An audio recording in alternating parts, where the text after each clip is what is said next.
कहानी के शुरू में हम एक बुरे आदमी को देखते हैं जिसको अपने घर के ऊपर वाले कमरे से कुछ आवाजें आती हैं। जब ये देखने जाता है तो वहाँ पर कुछ भी नहीं था, पर हाँ उधर एक खिलौना था जो खुद से घूम रहा था। वो बूढ़ा आदमी जब वहाँ पर गौर से देखता है तो उधर उसे किसी का साया दिखाई देता है, जिसे देखने के लिए वो उस पर चादर डाल देता है, पर उसे कुछ भी नजर नहीं आता। लेकिन कुछ ही देर बाद वो साया उसके सामने आ जाता है, जिसे देखकर बूढ़ा आदमी बहुत ज्यादा डर गया था और वो चादर में छुपा साया उस पर हमला करके उसे मार देता है। फिर हमें कुछ सालों के बाद का सीन दिखाया जाता है। हम एक कपल को देखते हैं। एलिसन अपने बचपन के घर में अपने हस्बैंड के साथ रहने के लिए आई थी। एलिसन अपने डैड की मौत के बाद पहली बार अपने घर में आई थी। उसे अपने पुराने घर में आकर बहुत अच्छा लग रहा था। उसकी पुरानी यादें ताज़ा हो गई थी। उसका हस्बैंड रिचर्ड उससे कहता है कि अगर तुम्हें यहाँ पर रहना अच्छा नहीं लग रहा तो हम शहर में भी शिफ्ट हो सकते हैं, क्योंकि ये घर शहर से बहुत दूर था। एलिसन का एक बेटा भी था। रात को एलिसन को अजीबोगरीब सपने आ रहे थे, जिस वजह से वो स्लीप पैरालिसिस में चली गई थी। मतलब वो नींद में तो नहीं थी, पर वो अपने जिस्म को भी नहीं हिला पा रही थी। असल में ये उसकी बचपन की बीमारी थी। उसका हस्बैंड उसे शांत करता है। बचपन में उसके डैड उसे इस बीमारी से निकाला करते थे। एलिसन को ये बात समझ नहीं आई थी कि ये उसकी कोई बीमारी है या उसके साथ कुछ वाकई अजीब है, क्योंकि जब भी वो ऐसी हालत में होती थी तो एक औरत उसको दूर खड़ी दिखाई देती थी जो सिर्फ उसी को देखती रहती थी। बचपन में भी उसके साथ बिल्कुल ऐसा ही होता था। उसके डैड उसको समझाते थे कि इसमें कुछ हकीकत नहीं है,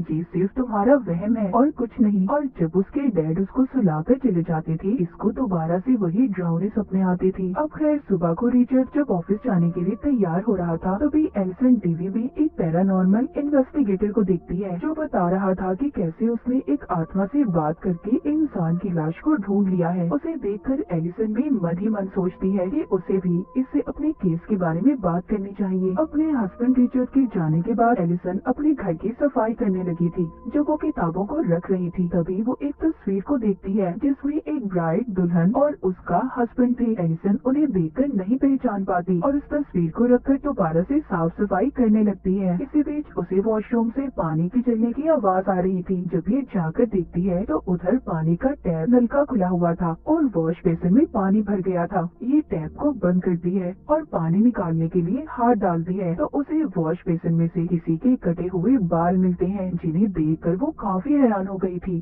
कि वो बाल यहाँ पर कैसे आए। तभी एलिसन को अपने बच्चे के रोने की आवाज आने लगी थी। ये जाकर अपने बच्चे को चुप करवाती है तो तभी उसकी नजर उनके धागे पर पड़ती है जो बॉल की तरह लिपटा हुआ था। उसे देखकर इसे याद आता है कि ऐसा धागा उसने अपनी मॉम के हाथ में भी देखा था, क्योंकि उसकी मॉम टेलर दर्जन थी। रात को एलिसन जब रिचर्ड के साथ खाना खा रही थी तो रिचर्ड बताता है कि मुझे बिजनेस के सिलसिले में कुछ दिन के लिए शहर से बाहर जाना होगा। ये सुनकर एलिसन को बिल्कुल भी अच्छा नहीं लगता। वो कहती है जरूर, तुम्हारी सेक्रेटरी भी तुम्हारे साथ जा रही होगी, क्योंकि पहले एलिसन का हस्बैंड अपनी सेक्रेटरी को पसंद करता था। एलिसन उसको मना करती है कि तुम मुझे ऐसे अकेले छोड़कर जाओगे, जिस पर वो कहता है बात समझने की कोशिश करो एलिसन, अगर मैं नहीं गया मुझे जॉब से निकाल दिया जाएगा। पर एलिसन को गुस्सा था कि रिचर्ड अपनी सेक्रेटरी के साथ जा रहा है, जिस पर रिचर्ड उससे कहता है कि वो उसकी जॉब है, तुम समझने की कोशिश करो, मैं सिर्फ तुमसे प्यार करता हूँ, मुझ पर ऐसे शक मत करो। एलिसन अब बिना कुछ कहे ही अपने कमरे में चली जाती है। तभी उसे अपने सामने घूमता हुआ खिलौना दिखाई देता है। उसको देखकर एलिसन को अपने बचपन की याद आ गई थी कि कैसे ऐसे ही बचपन में ये इसके सामने आ गया था। जब इसने इस खिलौने का पीछा किया तो इसकी मॉम ने इसे स्टोर रूम में बंद कर दिया। जब सुबह हुई तो इसके डैड ने इसे बाहर निकाला था। एलिसन जख्मी हालत में बाहर निकली थी। इसके बाद इसके डैड ने ये फैसला किया था कि वो इसे किसी दूसरी फैमिली को दे देंगे, क्योंकि एलिसन अपने ही घर में महफूज नहीं थी। पर उस वक्त एलिसन ने अपने घर में एक प्रीस्ट को भी देखा था जो कमरे में बैठा मंत्र पढ़ रहा था। तब से एलिसन बाहर रहने लगी थी और अब बहुत सालों बाद ये अपने पुराने घर में आई थी। सुबह को एलिसन के पास रिचर्ड आता है और अपनी रात के बर्ताव पर माफी मांगता है और एलिसन को समझाता है। कहता है देखो समझो, ये बिजनेस ट्रिप मेरे लिए बहुत जरूरी है। एलिसन भी उसकी बात को मान गई थी और उसे जाने देती है। जिसके बाद हम रिचर्ड को उसके ऑफिस में देखते हैं, जो मीटिंग में अपनी ही सेक्रेटरी को देख रहा था। उधर घर में एलिसन बिल्कुल अकेली थी। वो रात को किताब पढ़ रही थी। अचानक से लाइट बंद हो जाती है। जब ये लाइट को ठीक करने जाती है तो उधर इसे अपने डैड का साया दिखाई देता है, जिसे देखकर एलिसन काफी डर गई थी और जल्दी से लाइट को ठीक करके चला देती है, पर वहाँ पर कोई भी नहीं था। जिसके बाद ये जल्दी से अपने बच्चे के पास जाती है, जिसको ये सही सलामत देखकर सुकून का सांस लेती है और फिर सोने चली जाती है। तभी थोड़ी देर बाद जब एलिसन की आंख खुलती है तो वो ये महसूस करती है कि अभी भी वो स्लीप पैरालिसिस में है। उसी वक्त उसी वॉकी टॉकी पर अपने बच्चे के कमरे में से आवाज आती है, जिसमें कोई कह रहा था कि वो उसके बच्चे को अपने साथ ले जाएगी। ये सुनकर एलिसन काफी डर गई थी। जब वो ठीक होती है तो अपने बच्चे के कमरे में जाती है और फिर रिचर्ड को कॉल करके इसके बारे में बताती है। रिचर्ड सुनकर कहता है कि ये तुम्हारा कोई वहम होगा, क्योंकि अक्सर तुम्हें डरावने सपने आते रहते हैं। रिलैक्स रहो और दवाई खाकर सो जाओ। रिचर्ड अभी भी अपने सेक्रेटरी के साथ था। उधर अब रात को दोबारा से एलिसन को अपने ऊपर वाले कमरे से आवाज आती है और ये वही कमरा था जो हमने कहानी के शुरू में देखा था। मतलब यहाँ पर कुछ न कुछ तो जरूर था। इसको यहाँ से एक पुरानी टेप भी मिलती है जिसको इसके डैड ने रिकॉर्ड किया था। एलिसन उसको लगाकर देखने लगी थी। ये उस वीडियो में देखती है कि वो अपने मॉम डैड के साथ जंगल में पिकनिक मनाने गई थी, पर साथ ही एक और वो अपनी मॉम की वीडियो देखती है जिसमें उसकी मॉम अजीब सी हरकतें करती हुई दिखाई दे रही थी और उसके डैड ने प्रीस्ट को बुलाया था। ये सब देखकर एलिसन को समझ नहीं आ रहा था कि उसकी मॉम को हुआ क्या था, क्योंकि आज तक उसके डैड ने इस बारे में नहीं बताया था। अब एलिसन किसी तरह उस प्रीस्ट का पता करती है जिसको इसने वीडियो में देखा था और उससे मिलने जाती है। प्रीस्ट उससे पूछता है कि तुम कौन हो। वो बताती है कि आज से कुछ साल पहले मेरे डैड ने तुमसे मदद मांगी थी। मैं उन्हीं की बेटी हूँ। मेरी मॉम को ठीक करने के लिए मुझे जानना है कि आखिर मेरी मॉम को हुआ क्या था, वो क्यों अजीब अजीब हरकतें करती थी। प्रीस्ट कहता है सॉरी, मैं इस बारे में तुम्हारी कोई मदद नहीं कर सकता और ना कुछ बता सकता हूँ। एलिसन कहती है मुझे उस घर में किसी के होने का एहसास होता है, पर प्रीस्ट फिर भी उसकी नहीं सुनता और उसके मुंह पर ही दरवाजा बंद कर देता है। पर फिर उसी दिन प्रीस्ट एलिसन के घर खुद ही आ गया था। एलिसन पूछती है मेरा अब भी यही सवाल है, मेरी मॉम को क्या हुआ था।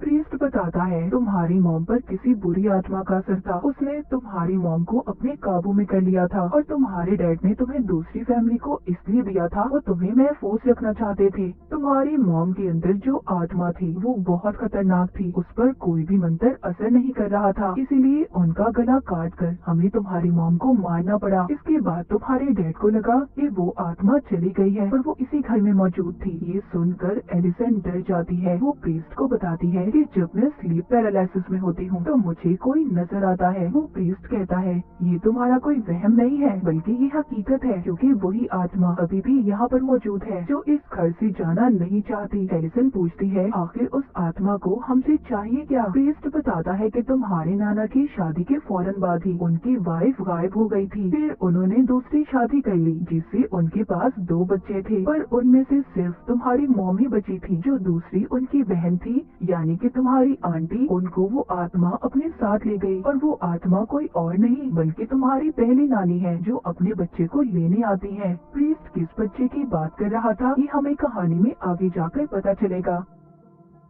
एलिसन को तभी प्रीस्ट के पीछे वही आत्मा नजर आती है जिससे वो डर कर उठ जाती है। वो प्रीस्ट से पूछती है इस आत्मा को यहाँ से कैसे बाहर निकाला जा सकता है। वो बताता है कि इसके लिए उसकी सभी चीजें जो उससे जुड़ी हुई हैं हमें उन्हें जलाना होगा। तभी वहाँ पर रिचर्ड भी आ गया था जो इन दोनों की बातों को सुन लेता है और उसे बेहद गुस्सा आता है। वो प्रीस्ट को जाने का कहता है क्योंकि रिचर्ड इन सब बातों पर यकीन नहीं करता था। उसे लग रहा था कि प्रीस्ट एलिसन को झूठी बातों में फंसा रहा है। इसके बाद प्रीस्ट उसके घर से चला गया था। तभी रास्ते में अचानक से उसकी गाड़ी बंद हो जाती है और उसके सामने वही आत्मा आ जाती है जो ब्राइड बनी हुई थी। ये वही ब्राइड दुल्हन थी जिसकी तस्वीर एलिसन ने भी देखी थी। असल में वो यहाँ पर आकर प्रीस्ट को डराना चाहती थी। तभी प्रीस्ट दुआ करता है और मंत्र बोलने लगता है, जिस दौरान उसकी गाड़ी का दरवाजा खुलता है। उसे वो फौरन बंद करता है मगर फिर से वो दरवाजा खुल गया था। अब प्रीस्ट काफी ज्यादा डर गया था, लेकिन तभी अचानक से वो आत्मा उस पर हमला करके उसे मार देती है। उधर एलिसन अपने कमरे में अब अपने बच्चे को भी ले आई थी। उसे तभी नीचे से आवाज आती है। ये प्रीस्ट को जाता हुआ देखती है। अजीब था ना, प्रीस्ट तो मर गया था तो फिर ये कौन था। जब एलिसन उसके पीछे जाती है तो वहीं वो आत्मा उसे नजर आती है और उसे अपने साथ ले जाने लगी थी। इस दौरान रिचर्ड जब उसके पास आता है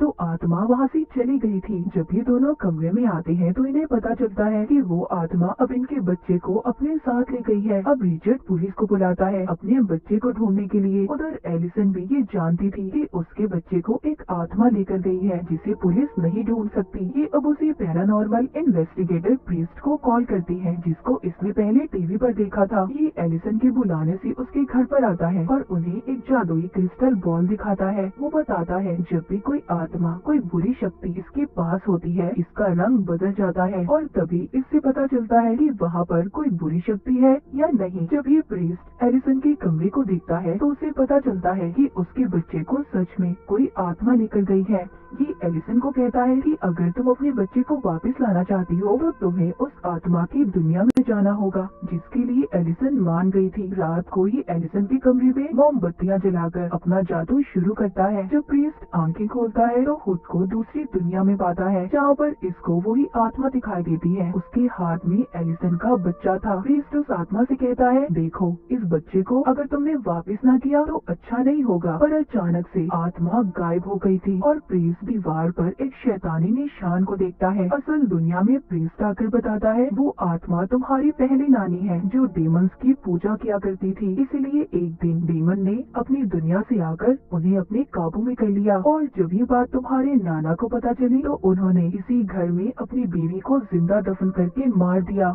जिस बात का बदला उनकी बीवी और वो डेमन मिलकर ले रहे हैं। जैसे वो पहले तुम्हारी मॉम की बहन को उठाकर ले गए थे, बिल्कुल ऐसे ही वो तुम्हारे बच्चे को उठाकर ले गए हैं। एलिसन कहती है कि आखिर वो बच्चों को क्यों ले जाती है। प्रीस्ट बताता है कि जब तुम्हारे नाना ने अपनी बीवी को जिंदा दफनाया तो वो माँ बनने वाली थी और इसी बात का बदला वो इस फैमिली के बच्चों को उठाकर पूरा कर रही है। रिचर्ड भी सभी बातें सुनकर परेशान हो गया था। वो प्रीस्ट से पूछता है अब हमें क्या करना होगा, हम अपने बच्चे को कैसे वापस ला सकते हैं। प्रीस्ट कहता है उस आत्मा की दुनिया में जाकर उससे लड़कर, और एलिसन ही इस काम को कर सकती है क्योंकि एक माँ की ताकत ही अपने बच्चे को बचा सकती है। ये कमरे में अब एलिसन को लिटा देते हैं और उसे लंबे लंबे सांस लेने का कहते हैं। ऐसा करते ही एलिसन दूसरी दुनिया में पहुंच गई थी जहां पर खुद वो एक बॉक्स में बंद पाती है, पर जैसे तैसे वो यहाँ से बाहर आकर अपने बचपन के कमरे में पहुंच गई थी जहाँ पर ये टीवी देख रही थी। वहीं पर इसकी मॉम इसके पास आती है और इसको दिलासा देकर कहती है सब ठीक हो जाएगा। एलिसन जब ये कहती है कि मैं जानती हूँ ये हकीकत नहीं है, तभी जो इसकी मॉम थी वो असल रूप में आकर उसका गला दबाने लगती है। उधर जो प्रीस्ट था वो रिचर्ड से अपना बैग लाने का कहता है ताकि ये सही वक्त पर एलिसन को उस दुनिया से बाहर निकाल पाए।